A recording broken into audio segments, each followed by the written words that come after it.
ABC store, the debate over bringing the liquor business to the community. When I see these images, I actually have some hope. The FBI released video of a potential suspect in the Nancy Guthrie kidnapping case and the breaking development tonight about the Arizona woman's disappearance. It's bad. As bad as it is, it's great to know that, my team have my back. And he was one of the Hornets involved in the brawl with the Pistons.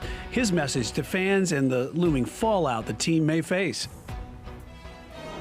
Breaking right now from Queen City News. We are following that breaking news out of Arizona tonight. Sources tell our partners at Fox News that a person of interest is in custody for questioning tied to the disappearance of Nancy Guthrie.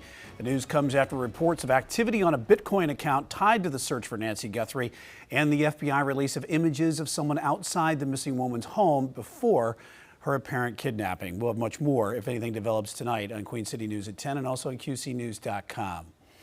Thanks for joining us tonight at 10. I'm Brian Blakely. Agents and other investigators tonight returned to the home of the 84-year-old mother of Today Show host Savannah Guthrie. Rachel Mentioff filed this report before the news on the person of interest is in custody broke tonight. Well, thank you so much for all of the prayers. After 10 agonizing days with very few answers, the FBI released this surveillance video taken the morning Nancy Guthrie disappeared from her Tucson home. The video, which wasn't retrievable until now, shows a masked, armed man at Guthrie's front door, seemingly trying to tamper with her doorbell camera. Former FBI agents say they can make out a mustache, manicured eyebrows, and that this man is probably right-handed because of the position of his holster. Interestingly, our experts don't believe that he's professionally trained, meaning he's probably not ex-military or law enforcement given the way he's carrying his gun. The president directed me to please encourage all Americans with any information to call the FBI. Today Show host Savannah Guthrie posted the chilling images to socials, writing, "Someone out there recognizes this person. We believe she is still out there. Bring her home." If you remember, the 84-year-old mother and grandmother didn't have a Nest subscription, and the perpetrator ended up removing the doorbell camera. The expeditiousness actually of them being able to retrieve this footage with no camera and with her not having a subscription is nothing short of a miracle and amazing technological work by the FBI in conjunction with Nest authorities. It was a difficult process, but the FBI and Nest were finally able to trace back this video to the device's hard drive. Former FBI Special Agent Jennifer Coffendorfer says the FBI can now determine the man's height and shoe size. He's wearing a distinctive mask and backpack, which people may recognize. Alternatively, the Bureau can trace the items back to where they were purchased. While the FBI has yet to confirm anything, Coffendorfer says she doesn't believe this man is at all connected to the various ransom notes sent to the Guthrie family. When I see these images, I actually have some hope. In other words, when I see that there was a gun used, but we know from law enforcement that no shell casings were reported. If I would have seen this perpetrator with a K-bar knife, I would have been much more concerned. We'll continue following the developments in the Guthrie kidnapping investigation throughout this newscast and on our website, QCnews.com. The Gaston County community is a step closer to getting something some in the town have wanted for years and others have fought to keep out: a liquor store. Stanley Council members voted tonight to launch a panel to oversee alcohol beverage control within the town. That step is a must before an ABC store. Gaston County has 9 ABC stores, but the closest to Stanley are in Mount Holly or in Dallas. Otherwise, people would have to drive to Denver or Northwest Charlotte to find another store. Queen City News reporter David Schumann has the debate that led to tonight's decision. Lord, that alcohol has just caused so much damage. During a meeting that started with a pastor speaking of the danger of alcohol in the opening prayer, the Stanley Town Council voted Tuesday to establish an ABC board. That is 3 in favor and 2 against, and the resolution passes. Council members in favor point to the potential revenue for the town from an ABC store. This is one leg of a larger stool that helps us in a broader strategy to redevelop Stanley and solve a lot of the problems that we have. It's not about alcohol for me. Not to mention that residents voted for this in a landslide in 2016, a point residents made to the council. So the question before us now is not, do we like ABC stores? The question is, should we honor the outcome of a lawful public vote. One council member, though, emotionally shared she couldn't vote for an ABC board because of her personal experience. I'm trying not to cry, but 3 years ago, my son, a 9-year Marine, Jonathan Miskell was his name, was an alcoholic. Now, he would drive drunk to a ABC store to get liquor because he did not do beer. He did liquor. A longtime pastor said alcohol went against both small-town values and the Bible. One woman questioned the business sense of an ABC. Ultimately, it didn't sway the council members who chose to honor a long-ago vote and saw this as best for the future of the town. It's about the money that creates the leverage that allows us to pursue bigger projects. In Stanley, David Schumann, Queen City News. Albemarle police is asking the public if they've seen this suspect. Officers say the person is wanted for a bank robbery in the city today. It happened at First Citizens Bank on North 1st Street just after 3 this afternoon. Investigators say the suspect demanded money and claimed to have a weapon but never showed it. Anyone with information on the suspect is asked to call 911. New information tonight on that suspect seen swiping a $50,000 watch from a South Park Mall jewelry store last month. Detectives at CMPD tell Queen City News they have identified the suspect as 37-year-old Jamie Jenkins. Warrants are now out for his arrest. Investigators believe he lives in Georgia and has hit up several other jewelry stores in Greenville, South Carolina, and Knoxville, Tennessee. If you know where the suspect is, call Crime Stoppers or submit an anonymous tip to the P3 Tips app. There is a cash reward for any info leading to an arrest. Defense attorneys for Austin Thompson claim acne medication is partially to blame for his rampage that ended with 5 people dead and 2 others injured. A Wake County judge is hearing arguments during Thompson's sentencing hearing tied to his October 2022 rampage. A psychiatrist testified Thompson's medication that the then 15-year-old Thompson took had the rare side effect of depersonalization and may have played a role in his attack. The doctor also says that Thompson, now 18, is not the same that he was because of his aging and the brain trauma from a self-inflicted gunshot wound to the head. This is Austin 2.0 in a way. He is not the same human being as he was when he was a 15-year-old with intact frontal lobes. He is now an 18-year-old with very little prefrontal cortex and frontal lobe functioning. Prosecutors argue Thompson planned this attack deliberately and wanted to hurt as many people as possible. He faces up to life in prison without parole. South Carolina health officials will hold a briefing tomorrow on the state's 13 new measles cases. One of the cases reported since Friday is in Lancaster County. South of Charlotte, the new additions bring the case total to 933 since October. 235 people are in quarantine. Federal officials are now stepping up their calls for people to be vaccinated for measles to prevent further spread. Early voting for North Carolina primary elections begins in just 2 days. It runs through the end of the month. The big races this year include the Republican and Democratic contests for Senator Thom Tillis's seat. Election officials say they are ready to start welcoming voters. You might not be able to flex your schedule for that. So early voting is great. You might be driving by a site to work or to take your kid to school, and you're near an early voting site during this 17-day period, and you can just take advantage of it very easily. Deadline for early voting registration has ended, but early voting sites allow same-day registration. People seeking to register must bring their driver's license or state-issued ID card or other documentations. Election day is Tuesday, March 3rd. Hornets players involved in that on-court brawl with the Detroit Pistons last night are awaiting potential punishment from the NBA's league office. The fighting began in the third quarter of last night's game at the Spectrum Center. Moussa Diabate got into a shoving match with Jalen Duren, leading to Miles Bridges and other players stepping in. Tempers flared again when head coach Charles Lee was ejected for arguing a foul call on Grant Williams. Diabate spoke to reporters today about Bridges coming to his defense during the battle. As bad as it is, it's great to know that my team have my back.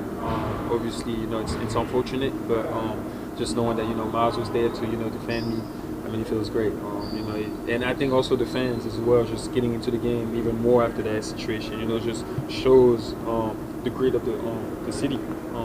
That's really what it comes down to, and I love it. Hornets' last game before the All-Star break is tomorrow when they host the Atlanta Hawks. Charlotte Sports Live will have Coach Charles Lee's take on the fight coming up at 11 on CSL. New season for Charlotte FC also means a new kit. The team unveiled what the squad will be wearing for the 2026 campaign. It is the 5th anniversary for the club. The team says that the gear draws inspiration from the foundation built in 2022. The reveal was part of a launch party celebration at the Fillmore that featured country music star from North Carolina's Chris Lane. The new kit will be available at Bank of America Stadium starting February 11th and are currently available online. We had a beautiful day today weather-wise, warm conditions, dry, and plenty of sunshine to go around, but now we've got showers to track, just moving into the Western Carolinas as we speak. We'll talk about when that rain will make it towards the Charlotte Metro and if you need the rain gear before you head out the door tomorrow. Lawmakers are calling for policy change in the wake of the Jeffrey Epstein scandal, what they want to see done to support sex abuse victims. Their message of we need to be peace, be mindful, and have peace within us in order for there to be peace in the world. The Buddhist monks are on the home stretch. Hear from followers as they make one of their last stops on their walk for peace. Coming up tonight at 11 o'clock on Carolina Sports Live, we kick off our Daytona 500 coverage to get you ready for the 68th running of the Great American Race. We're going to hear from some of the top drivers in the sport. We're even going to have CSL alum and Fox Sports reporter Josh Sims joining the show as well. And we recap what went down at the Hive last night between the Hornets and the Pistons. That and so much more coming up at 11 o'clock right here on Carolina Sports Live after Queen City News. You're watching Queen City News, the most honored and the most local news in Charlotte. We'll be right back.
Senate Democrats are now calling for new legislation as they stand with survivors in the wake of the Jeffrey Epstein scandal. As Rashad Hudson reports tonight, politicians are calling for an end to time limits that block sex abuse cases. Commerce Secretary Howard Lutnick faced tough questions on Capitol Hill, not about trade or the economy, but about his name appearing on the Jeffrey Epstein files. I looked through the millions of documents for my name, just like everybody else. Lutnick confirmed he met with Epstein and visited his private island in 2012. I did have lunch with him as I was on a boat going across on a family vacation. Maryland Democratic Senator Chris Van Hollen pressed for details. When you visited the private island, did you see anything inappropriate during that visit? The only thing I saw with my wife and my children and the other couple and their children was staff who worked for Mr. Epstein on that island. The White House brushing off calls for the secretary's resignation. Secretary Lutnick remains a very important member of President Trump's team, and the president fully supports the secretary.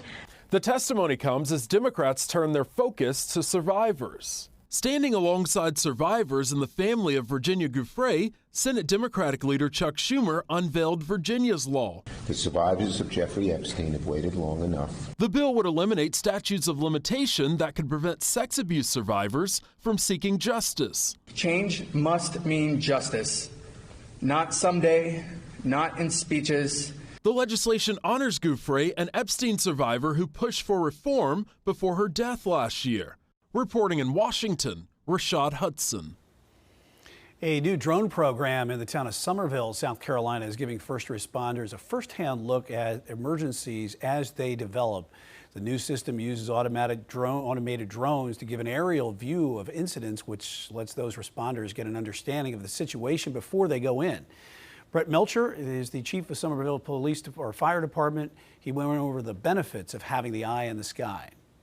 Just by having the capabilities of having eyes in the sky so quick, even before we get there, it gives our officers and our units basically a preview of what we can expect before we get there. Program is set to launch later this month. Buddhist monks are on the home stretch of their walk for peace as they'll be at the White House in just 2 days. In one of their final pit stops on the tour, they went to the nation's National Cathedral in the nation's capital today. As Mariel Carbone reports, people from all around have followed them since the trip began. Quiet chants greet a group of Buddhist monks arriving at the National Cathedral, walking 108 days in a quest for peace. Today, stand right here in this holy place. It is overwhelmed. Venerable Bhikkhu Panakara leading the group. This is the moment in front of me. I see thousands and thousands of people here. This is the moment where you slow down. The monks walking 2,300 miles from Fort Worth, Texas, with stops through Richmond, Arlington, and Alexandria. I've been following the monks on their journey from almost the beginning. Beth Johnson traveled in from Chicago to be here. In city after city, town after town, people lining up in order to hear this message. That message, of course, peace and mindfulness. Their message of we need to be peace, be mindful, and have peace within us in order for there to be peace in the world. Yeah, I've been following this since late November. Eugene Tyrell from New Jersey finding the crowd moving. We're one heart and we want to get beyond all the petty squabbles that drive us apart. Together, the crowd taking in the moment as they look to push the movement forward. We are not walking from Fort Worth, Texas to Washington, D.C. to bring you any peace, but to raise the awareness of peace so that you can unlock that box and free it. Next step on the monks' journey will take them to the Lincoln Memorial as they continue their message of spreading peace. It was a salty pair of weekends in North Carolina as the winter weather we've seen as of late. The Department of Transportation say they went through 100,000 tons to treat the roads during and after the storm. The remaining supply now about 65,000 tons, which they say is enough to respond to a typical winter weather event.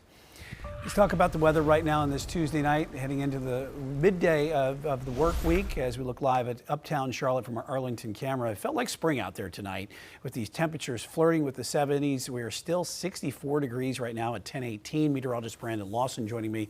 How long are we going to be able to enjoy this nice warm up here? Yeah, so the warm will continue through tomorrow. We'll have some showers to dance on through the morning, then the afternoon, Brian. Should be really nice. More sun and temperatures in the 60s. But then as we get into later this week, Brian, that's when temperatures will come back down. It's not going to be bitter cold. We'll still have seasonably warm air with temperatures in the 50s as we head through the afternoon on Thursday and Friday. But still, we'll take that versus the 30s and 40s we've been stuck under over the last month. This is a live look from Banner Elk.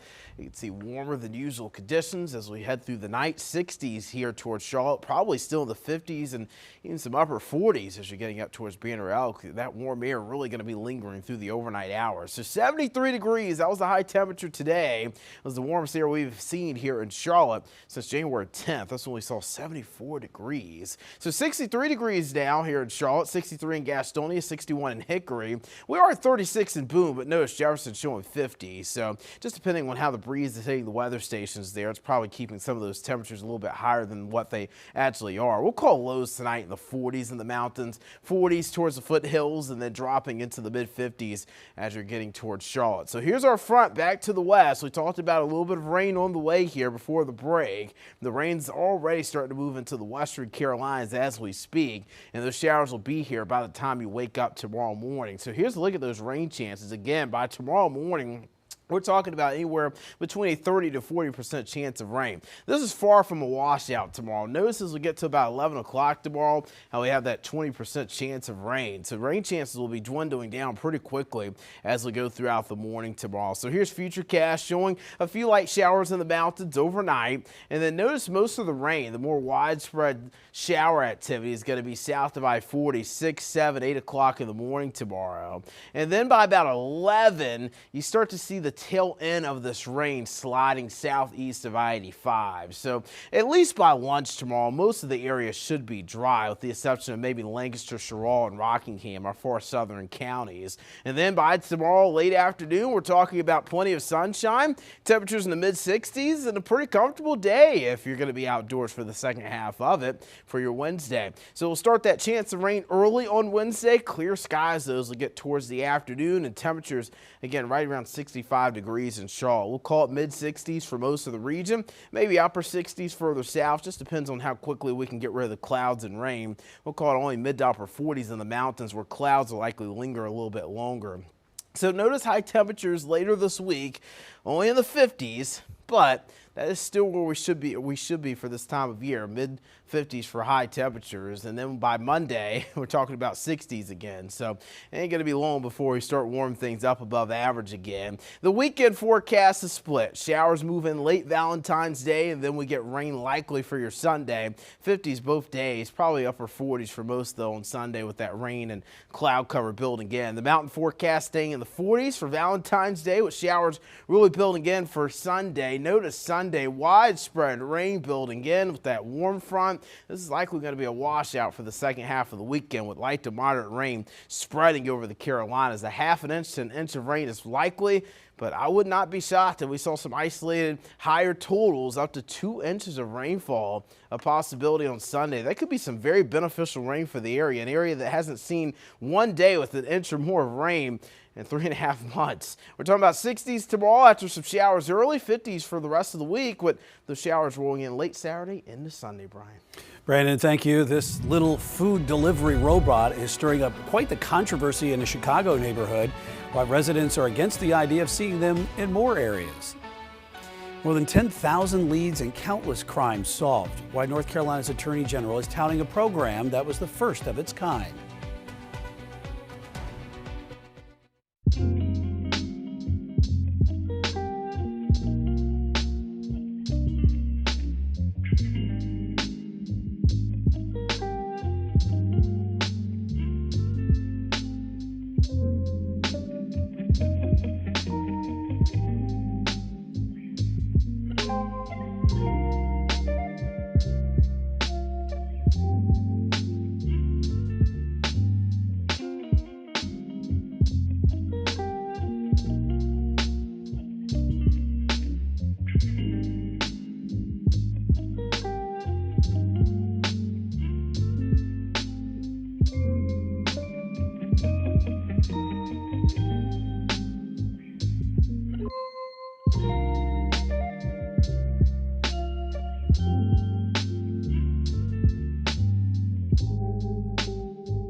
Negative feedback from residents means food delivery robots will not be able to expand through Chicago neighborhoods. Dana Rebick tells us what led to the neighbors being against the idea.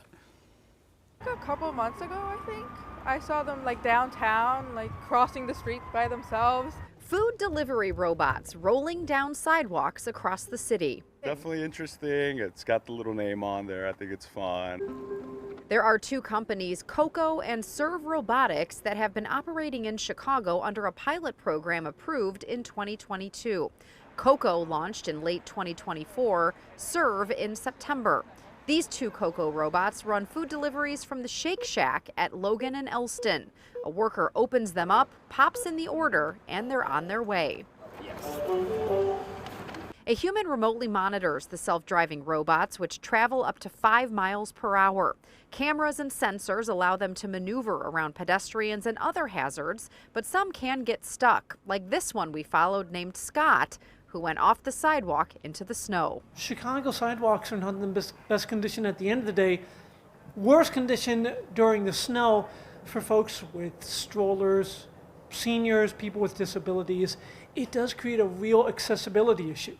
First Ward Alderman Daniel Espada recently held a town hall after negative feedback from residents there. There was the concerns related to the speed that the robots can get up to. Our residents, nearly 500 of them, responded unequivocally. I think, 83% strongly disagreed with seeing this program further expanded in the First Ward. I could see that, definitely. Some Chicagoans agree. I can see that people don't want them like around because they're like mindless, they're like robots. I mean, I don't know. It's strange to me. While others like them. I think it's pretty cool if it gets somebody a help to, get the food faster and whatnot. I'm all for it. A high-profile case back in the spotlight. What you need to know ahead of the attorneys for Alex Murdaugh returning to the courtroom. You're watching Queen City News, the most honored and the most local news in Charlotte.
We continue to follow that breaking news out of Tucson, Arizona tonight, where deputies and FBI agents reportedly have a person in custody for questioning in the Nancy Guthrie disappearance. Sources tell our news partners that the person is not being called a suspect at this moment.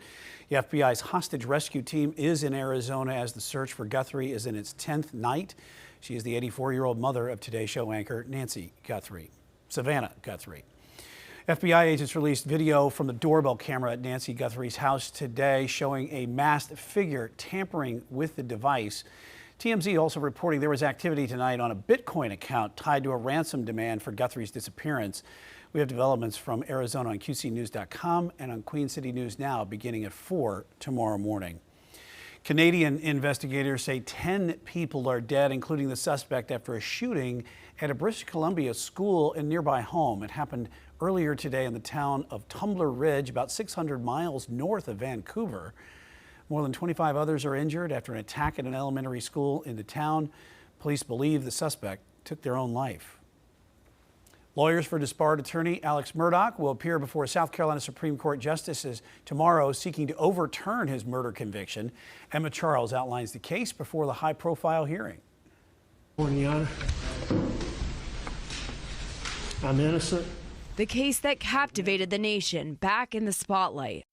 Mr. Murdaugh, you now having been found guilty of 2 counts of murder involving your wife and your son. Former Hampton County lawyer Alec Murdaugh maintaining his innocence almost exactly 3 years after a Colleton County jury convicted the heir to the legal dynasty of brutally murdering his wife Maggie and youngest son Paul at their family property in June of 2021. I did not kill Maggie. I did not kill Paul. I would never hurt Maggie, and I would never hurt Paul, ever. The state argued the murders were fueled by mounting financial pressures driven by Murdaugh's opioid addiction. The defense admitted to stealing millions from clients and a problem with pills, but said Murdaugh was not a killer. The jury ultimately siding with the state, but the defense will have another chance Wednesday in front of South Carolina's highest court. There will not be any new evidence or testimony introduced. Instead, attorneys are expected to focus solely on legal arguments in Murdaugh's case. In legal motions filed on November 6th, Murdaugh's lawyers gave an outline of the basis for arguments. First, they argued that former Colleton County Clerk of Court Becky Hill improperly influenced members of the jury during the trial, with comments implying Murdaugh's guilt before a verdict was reached, causing, quote, prejudice and violating Alec Murdaugh's constitutional right to a fair trial. Hill pled guilty to obstruction of justice and perjury last year. I heard from lawyers representing victims of other crimes connected to Murdaugh. They were split on whether those arguments would stand. Is that person, as bad as he is, entitled to a fair trial? And the answer to that is resoundingly, yes, he is. But the question that both sides will have to answer is, did he get a fair trial? And that's the question that I think the court will find of greatest interest. Now, I represented 6 of those jurors, and my 6 came to court at the hearing that Justice Toll had, and they said they never heard her say anything like what the defense was alleging she said. But they also said that even if she said something, that the verdict was a product of their own free will and listening to the evidence and the judge's charges to the jury, and that nothing she may have said, did, or didn't do had any effect on their verdict. Murdaugh's attorneys also arguing that allowing evidence of Murdaugh's financial crimes to be introduced during the murder trial unfairly influenced the jury. But Attorney General Alan Wilson telling us he's confident the conviction will stand. I stand by the work product of the Attorney General's office, and I'm not going to predict what the court will do, but I am guardedly optimistic that we are going to be able to make our case to the court and that this case will, obviously hold up. Harpootlian telling me as far back in December that he was already preparing to make his case to the state's highest court. It's a case. I've been doing it a long time. It's complicated legally. And so I want to make sure if I get asked a question, I know the answer. Testimony is underway in the civil trial between the state of New Mexico and Meta. State attorneys claim executives at the parent company of Facebook knew their platform could cause harm toward children, leaving them vulnerable to sexual predators, and they didn't do enough to stop it. Former senior Meta staffer Arturo Bahar testified today, saying the algorithms created this issue and he's seen it firsthand. I think they really care about making people think that they care. But I think in practice, they don't care. Bahar said in court today his own teen daughter was sent harmful comments on unsolicited photos. He claims their community guidelines aren't strong enough to protect users from the harassment. Celebrating leads in countless crimes solved. That was the purpose for Jeff Jackson's trip to North Carolina State Crime Lab today. Officials say the lab's work has gotten 10,000 leads and is helping to keep violent offenders off the streets. As Haley Kennedy reports, the lab is one of the first of its kind in the country. Loading the gun, firing, and lifting the basket. This is going to have 3 distinct marks: firing pin, breech face, and ejector. That's how the North Carolina State Crime Lab has generated 10,000 leads and solved countless violent crimes. If you're out there and you got a firearm and you're thinking about using it illegally, just know we have state-of-the-art technology that we are using to the greatest extent possible to hunt you down. That technology is called NIBIN, short for the National Integrated Ballistics Information Network. North Carolina Attorney General Jeff Jackson says the lab isn't just keeping up, it's helping lead the country in connecting gun crimes. It means that we are way out in front when it comes to connecting the dots between different crimes in different locations. When a trigger is pulled, the gun creates a unique mark on the bullet casing, like a signature. NIBIN creates a digital link for investigators. We can match the gun and help law enforcement catch the shooter. That digital trail follows the gun wherever it goes. Obviously, with firearms, they can travel. And so even though there might be a local or regional crime, there might be that firearm traveling even across state lines. Prices for GLP-1s are around $1,500 a month without insurance. That has some companies turning to making cheaper alternatives, but those options may not be around much longer. The makers of Wegovy are suing Hims and Hers over what they're calling a copycat pill. Hims and Hers recently announced that it would be selling an alternative to the pill for only $1 a month, but scrapped the idea shortly after due to the threats of legal action, with Novo Nordisk saying they're putting patients at risk. Anytime you're getting a compounded version of a medication, you are putting yourself at increased risk because we don't know the sources that they're getting these medications from.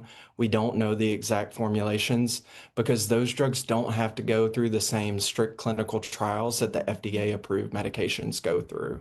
Trump administration has negotiated with those GLP-1 companies on lowering monthly prices for patients. A Virginia mother is facing charges in the death of her adult autistic son, but the case is now being put on pause after a judge ordered a competency evaluation. Daniel Dukin outlines the new legal process. Inside Chesterfield's Juvenile and Domestic Relations Court, 60-year-old Manisha Nath appeared before a judge this morning, charged with felony abuse and neglect in the death of her 28-year-old son. Instead of going through with the scheduled preliminary hearing, Nath's defense requested competency and sanity evaluations, both granted by a judge. 8 News legal analyst Russ Stone explains why the evaluations are necessary. Nothing more can happen with the case until that defendant is taken to a licensed psychiatrist or psychologist and they do an evaluation to determine whether they understand the proceedings and can they assist their attorney. Her son, Samak Nath, died back in October after suffering from cardiac arrest outside of their Chesterfield home. According to a criminal complaint, Nath, who had autism and was nonverbal, weighed only 65 pounds, had several sores, and was covered in grime. Officers also searched her home, finding little to no food, no running water or working toilets, and excessive black mold. In court today, Manisha told the judge she isn't being represented properly and said, quote, "Nobody ever asked me how I'm doing in Riverside Jail. I think I'm innocent. I should be allowed to go home." She also shared frustrations with how her hearings were scheduled, saying, quote, "If I have to go through with this, can we schedule court hearings faster? Can we meet in 2 weeks, not in 2 months?" Very few cases are gonna, especially cases of this seriousness, are gonna be done in 2 weeks. So, you know, that probably plays into the court's decision as to granting the request for an evaluation as to competency. A South Carolina boutique owner is accused of selling items to customers but failing to give them their merchandise. Several customers of the Thomas and Turner boutique in Anderson County say they've never received refunds either. Pamela Scrontz is the owner, now facing charges of obtaining property under false pretenses. She is facing similar charges in 4 other counties. Police arrested her in Spartanburg County yesterday. You know, to have a local boutique that's, that has scammed people out of money, the people are upset, and rightfully so. People work hard for their money, and made a purchase with the intention on receiving a product, and they never did. Customers say even though they're disappointed and frustrated, this situation has not stopped them from buying from other places. Leaders in South Carolina's Grand Strand say tourism isn't just about how many visitors they get, but how their spending affects the economy and the people in the community who work there. Those leaders spoke today at the Governor Henry McMaster's conference on tourism and travel. The industry continues to grow in South Carolina, despite some areas in the Grand Strand seeing a decline. More people drove to their destinations for the leisure travel, making up for lost international visitors. Despite some of the international headwinds, it was really another record year for us. Mexico and Canada are 2 biggest feeder countries, but again, I expect that to be better this year than it was in 2025.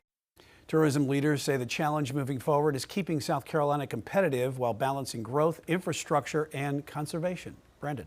It was quite the warm-up today across the area, and that brief warm-up continues into tomorrow, but it doesn't come without some clouds and showers first. We'll time out that rain for you. Plus, talk about your Valentine's Day weekend. When should you take your significant other outdoors? We'll talk about when coming up here in just a bit. One North Carolina girl is getting quite the reputation for making the most of her snow days the last few weekends. How she is building her fame block by block. You're watching Queen City News, the most honored and the most local news in Charlotte.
Queen City News honors Black History Month. In 2000, Nina Wright became CMPD's first African-American woman deputy chief.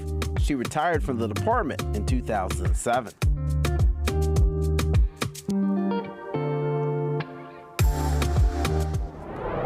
A 12-year-old North Carolina girl is still basking in the attention she got after the recent winter storm. She built a walk-in igloo made out of thick ice taken from her driveway. Chad Tucker talked with a girl about how she's keeping it cool.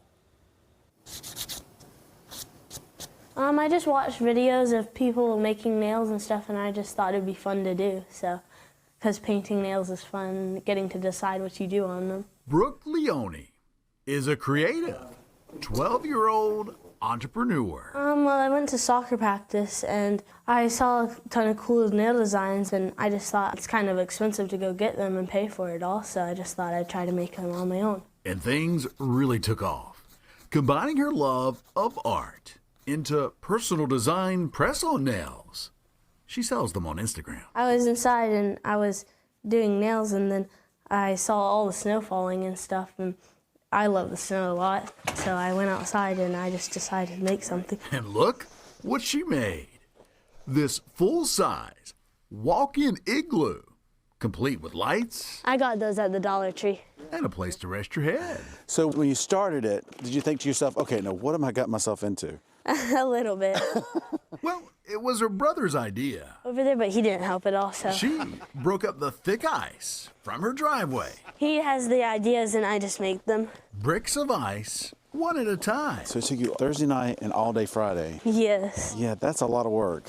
Finding the perfect fit. And so you got the lights and everything in there? Yes. What was that like? It was really cool. So much so, she didn't want to come back inside. So did you really want to spend the night in there? Yes, I did, but my mom was afraid it'd fall over. This 2-day creation Are you going to sleep out here tonight? may surprise us all, Probably. but not her mom. This is my adventurous one. This is just kind of the norm for her to find something new like the ice and snow and figure out a way to be creative with it. From nails to snow and ice, this creative 12-year-old reminds us all about the power of play and determination. They make the best memories. Well, this will be a winter you'll never forget. Yes. In King.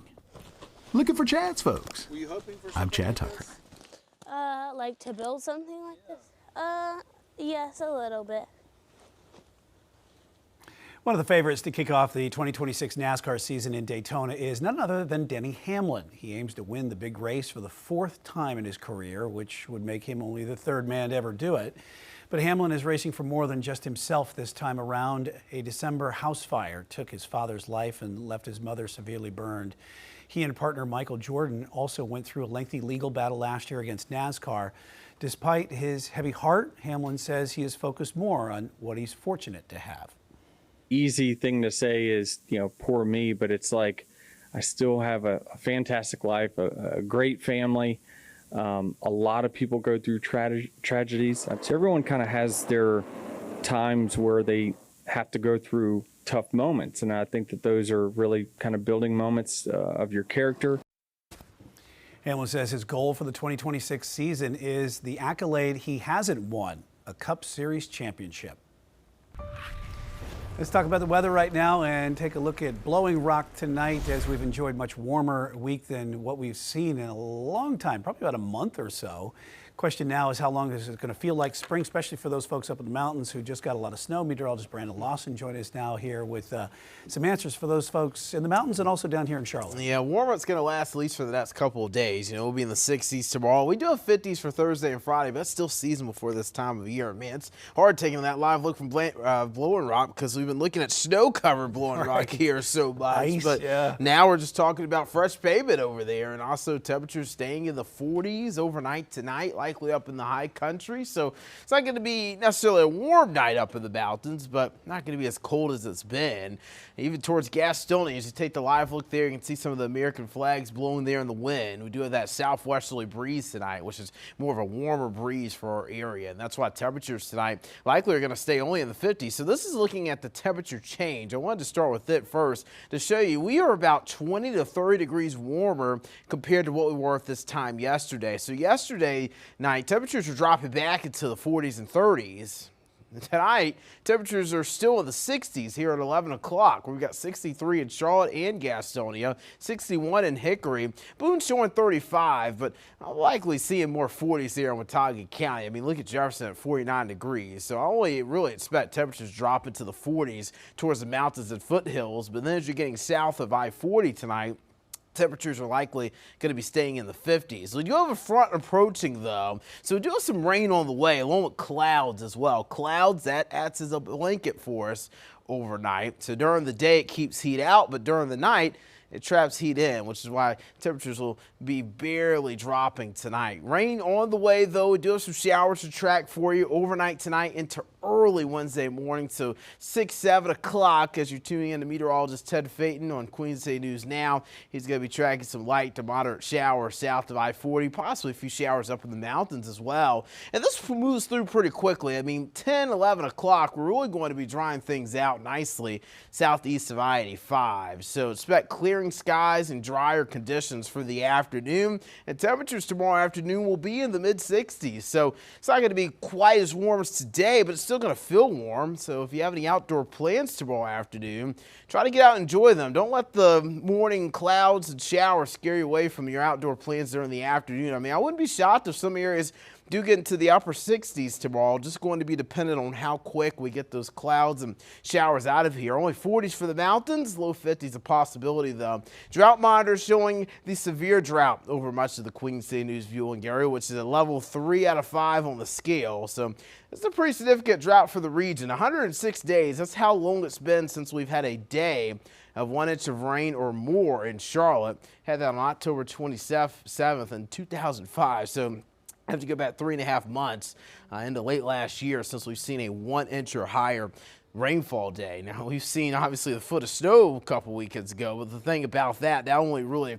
accounted for like a ½ inch of rain, and we need more of it. And I do think we're going to get a good soaker on Sunday of this weekend. So Valentine's Day is mainly dry. Showers roll in late Valentine's Day into Sunday morning. And we've got widespread rain Sunday afternoon and evening. So it'll be light to moderate rain throughout the day on Sunday, which is going to be beneficial for the area. Get a ½ inch to 1 inch of rainfall, possibly isolated higher amounts up to 2 inches of rain on Sunday. Something we'll keep an eye on for the rest of the week, timing that out for you more and more as we go. 40s over the next several days in the mountains, which is where we should be for this time of year up in the high country. Here towards Charlotte, we're in the 60s tomorrow, but we'll drop back into the more seasonable 50s for Thursday and Friday. Showers late on Valentine's Day, so any Valentine's Day plans, get them done Saturday because Sunday does look like a potential washout for the area, Brian.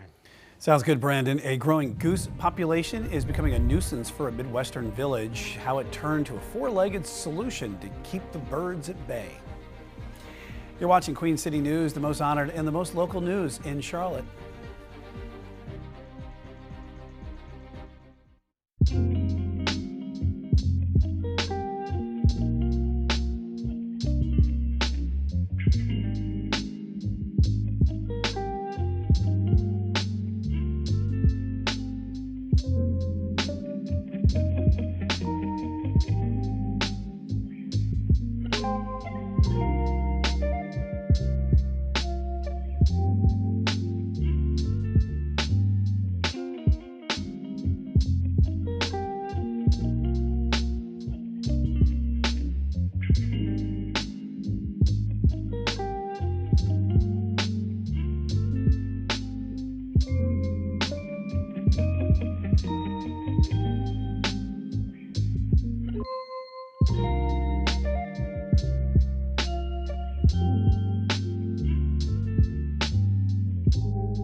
The village of Chagrin Falls in Ohio is dealing with a goose problem, or actually geese, so it turned into a new employee.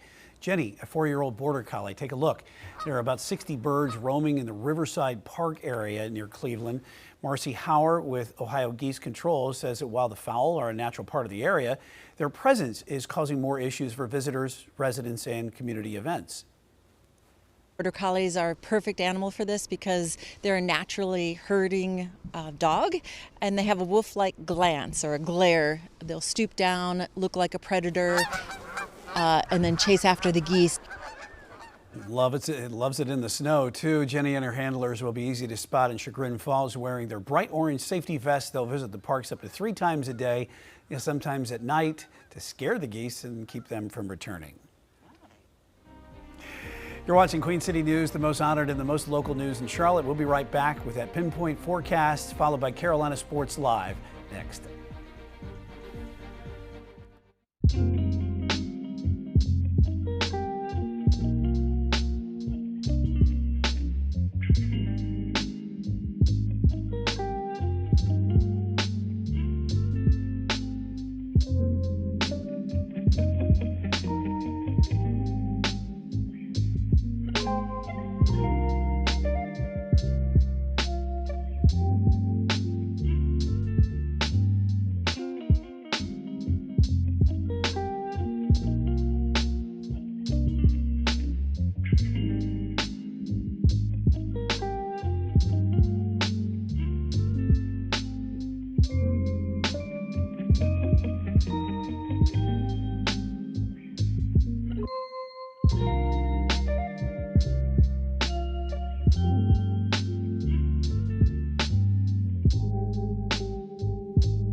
Well, let's look at your 7-day forecast. Temperatures in the 60s tomorrow. There will be a few showers and clouds in the morning, so have the rain gear handy in the morning for the kiddos at the bus stop, and for yourself, you might need the wipers as well. But for the afternoon, we'll be drier. We'll be tracking 50s for Thursday and Friday, and then Valentine's Day weekend split. Valentine's Day looks good itself, but then showers roll in late Saturday into Sunday, Brian. Sounds good, Brandon, and to enjoy that warm weather while we can. Stay right there. We got CSL from Daytona Beach coming up next.